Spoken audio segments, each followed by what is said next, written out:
Hello all. సమతామూర్తి గారి విగ్రహాన్ని మీరు ఎవరైనా విజిట్ చేశారా? నేనైతే రీసెంట్గానే విజిట్ చేశాను. యాక్చువల్గా ఇదైతే అన్ఎక్స్పెక్టెడ్లీ జరిగిందనమాట. ఇప్పటివరకు నేను ఎప్పుడు ఇంత దగ్గర నుంచి అయితే చూడలేదు.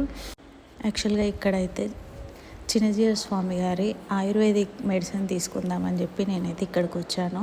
బట్ అన్ఎక్స్పెక్టెడ్లీ ఇక్కడ చూద్దాం లోపలికి వెళ్ళి అని చెప్పేసి ఇక్కడ లోపల వరకే వచ్చేసినాము. ఇక్కడ ఎంట్రీ ఫీజు కానీ పార్కింగ్ డీటెయిల్స్ కానీ నాకైతే ఫస్ట్ ఏం తెలీదు.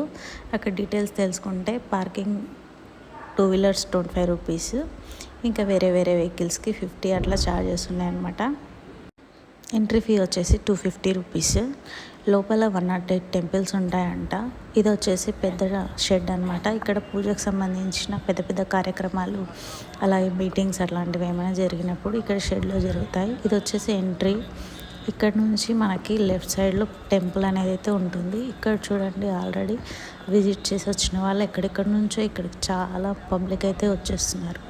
అసలు ఇంత దగ్గర నుంచి ఇంత మంచి టెంపుల్ చూడడం ఇదే ఫస్ట్ టైం. అసలు చాలా ప్లెజెంట్గా అనిపించింది నాకైతే. రియల్గా ఆయుర్వేదిక్ మెడిసిన్స్, ఇలాంటి ఆశ్రమాలు, టెంపుల్స్ అసలు మనసుకి ఎంత ప్రశాంతతనిస్తాయి కదా. ఇక్కడ గరుత్మంతుడి విగ్రహం, అలాగే ఇక్కడ చూడండి ఏనుగులు, అసలు ఇంత శిల్పకళ, అసలు వీటిని చూస్తుంటే అసలు మైండ్ అయితే అసలు ఎంత ప్రశాంతంగా అనిపించిందో నాకైతే. అసలు మేమైతే అన్ఎక్స్పెక్టెడ్లీ వచ్చినాం కాబట్టి పిల్లల్ని కూడా ఎవరిని తీసుకురాలేదు. జస్ట్ నేను హెల్త్ చెకప్ కోసమే వచ్చిన, అందుకని చెప్పి మేము లోపలికి అయితే వెళ్ళలేదు. జస్ట్ బయట నుంచి అట్లా ఒకసారి వీడియో అలా తీసుకొని ఒక 2-3 ఫొటోస్ తీసుకొని వెళ్దామని చెప్పి ఇక్కడ వరకు వచ్చినాము.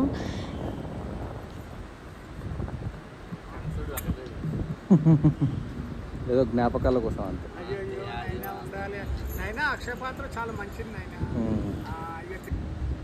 లోపల నుంచి అయితే అసలు మంచిగా మంగళ వాయిద్యాలు, వేద మంత్రాలు ఎంత మంచిగా వినిపిస్తున్నాయి అంటే నాకైతే లోపలికి వెళ్ళాలని మనసు కొట్టుకుంటుంది. బట్ మా ఆయన్నేమో పిల్లలు రాలేరు కదా, అందరం కలిసి ఒకసారి మళ్ళీ వద్దాంలే, వదిలేసే అని చెప్పారు.